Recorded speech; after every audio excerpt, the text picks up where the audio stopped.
Assalamualaikum warahmatullahi wabarakatuh. Kali ini saya akan menjelaskan tentang pemeriksaan fungsi saraf kranial. Jadi pemeriksaan fungsi dari saraf kranial ini bertujuan untuk menentukan gangguan fungsi dari saraf kranial dan untuk menentukan di mana lokasi dari saraf kranial yang terganggu. Baik, pada pemeriksaan pertama yakni pemeriksaan indera penciuman, yakni pada nervus 1, nervus olfaktorius.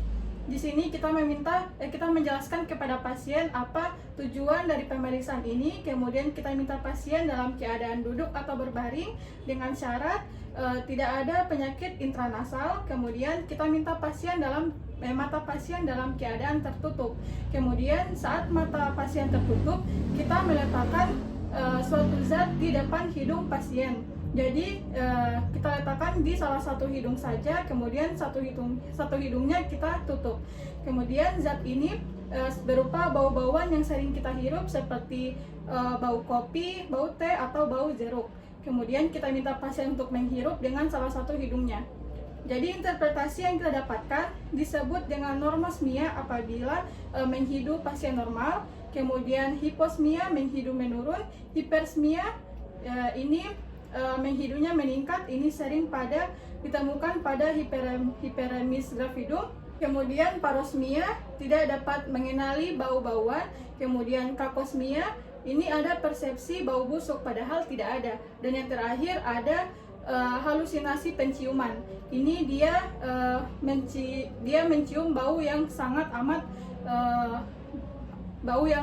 amat busuk. Jadi ini sering kita temukan pada epilepsi gyrus lobus temporal. Kemudian yang kedua, kita lakukan pemeriksaan inspeksi celah palpebra. Ini pada nervus 3, yakni nervus oculomotorius. Pertama, kita menjelaskan pada pasien apa tujuan dari pemeriksaan. Kemudian pada saat wawancara kita perhatikan dua celah dari mata pasien, apakah ada terdapat ptosis, exophthalmos atau enophthalmos. Kemudian interpretasinya apabila pasien ini positif ptosis, maka dapat dilihat dia ada kelemahan pada nervus 3. Ini juga menyebabkan kelemahan pada musculus levator palpebra. Maka bagaimana kita untuk mengecek bagaimana kekuatan dari musculus levator palpebra ini? Maka dengan cara kita meminta pasien untuk menutup mata. Kemudian kita minta pasien untuk membuka mata.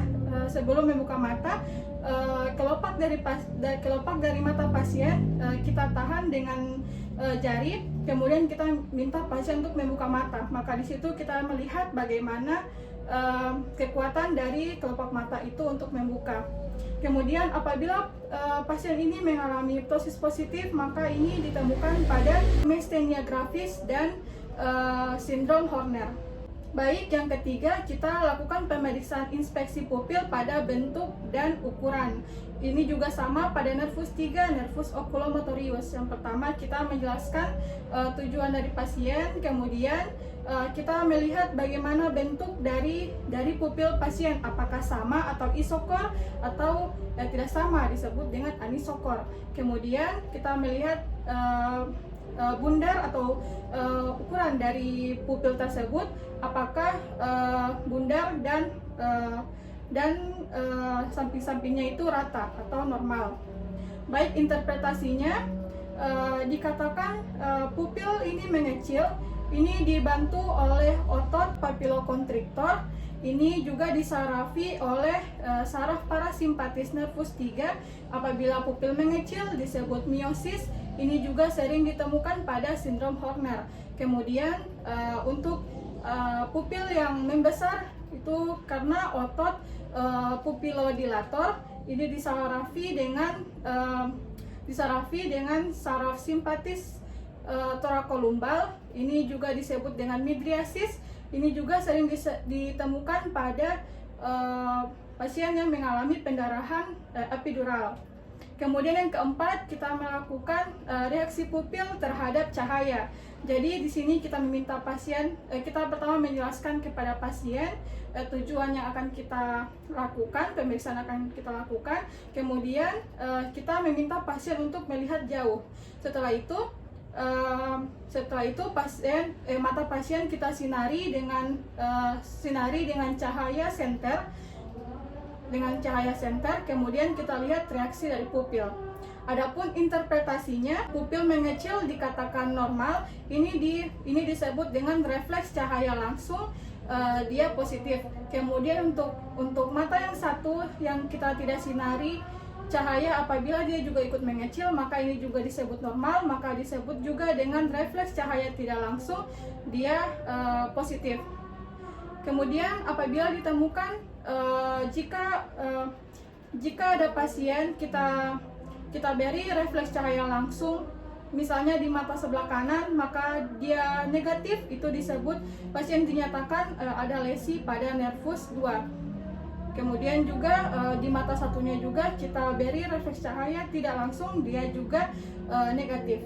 Baik, pemeriksaan yang keenam yakni pemeriksaan gerakan bola mata pada nervus 3, 4, dan 6.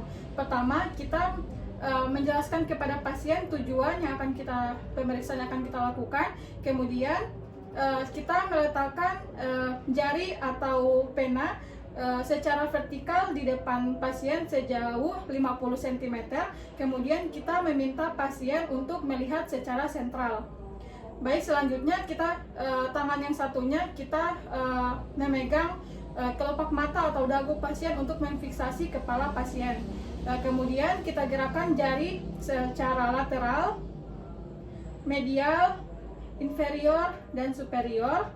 Kemudian juga dengan gerakan miring. Kemudian kita melihat apakah mata pasien dapat mengikuti jari, dan kita tanyakan kepada pasien apakah ada diplopia. Baik, interpretasinya, apabila pasien tidak dapat melihat ke arah lateral, maka disebut ada parese pada musculus rectus lateralis, ini pada nervus 6. Kemudian apabila pasien tidak dapat melihat di arah medial dan inferior, maka kita sebut pasien ada parese pada musculus obliquus superior, ini pada nervus 4. Kemudian apabila pasien tidak dapat melihat selain ke arah medial dan lateral, maka ini disebut pasien parese pada nervus 3. Kemudian pemeriksaan yang ketujuh yakni pemeriksaan diplopia.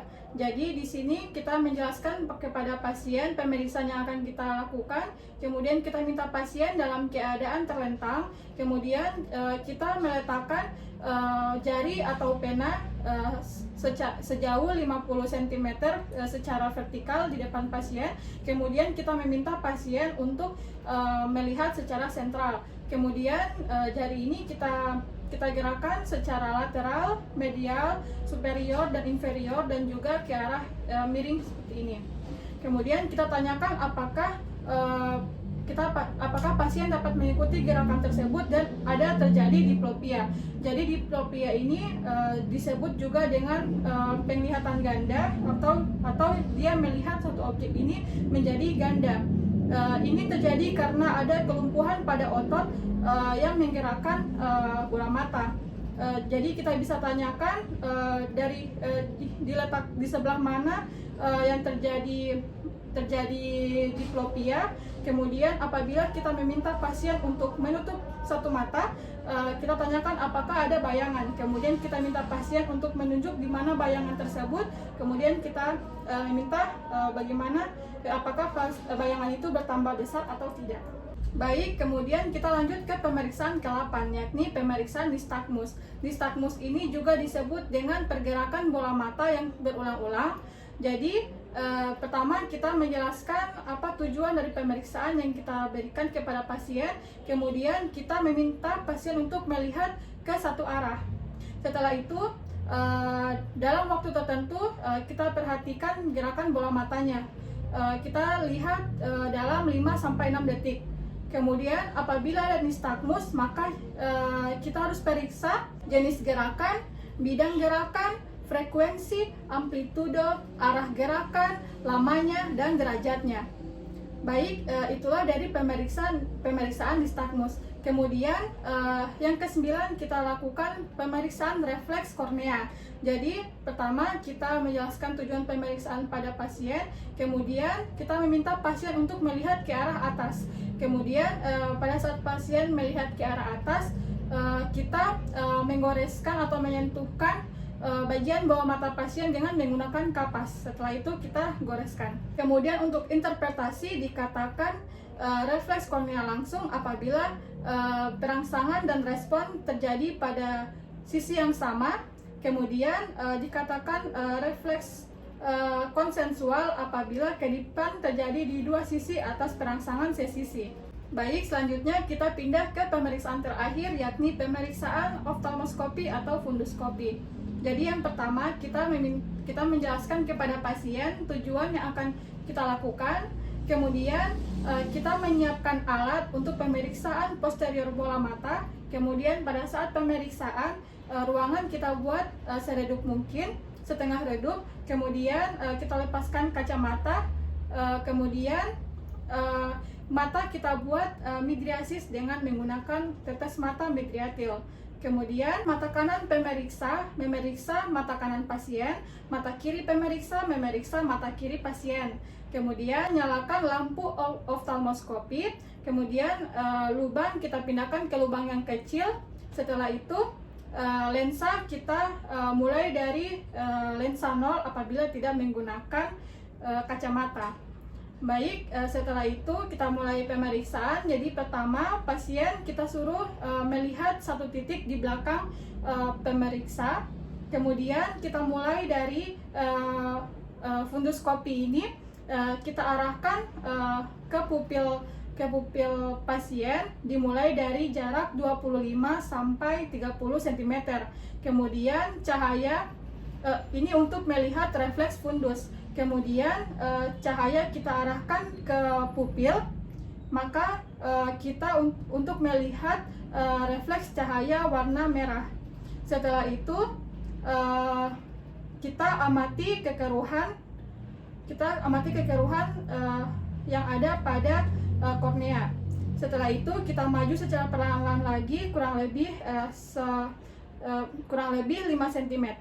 Kemudian di situ kita akan melihat saraf-saraf dari mata atau papil dari saraf optikus. Kemudian kita perhatikan kembali, maka di situ akan setelah itu kita memeriksa struktur dari retina.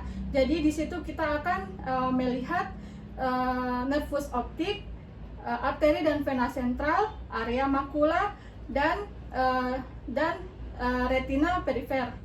Baik, setelah itu kita pindah pemeriksaan ke mata yang satunya, dan hasil yang kita dapati kita catat. Baik, itulah penjelasan dari saya tentang pemeriksaan saraf kranial.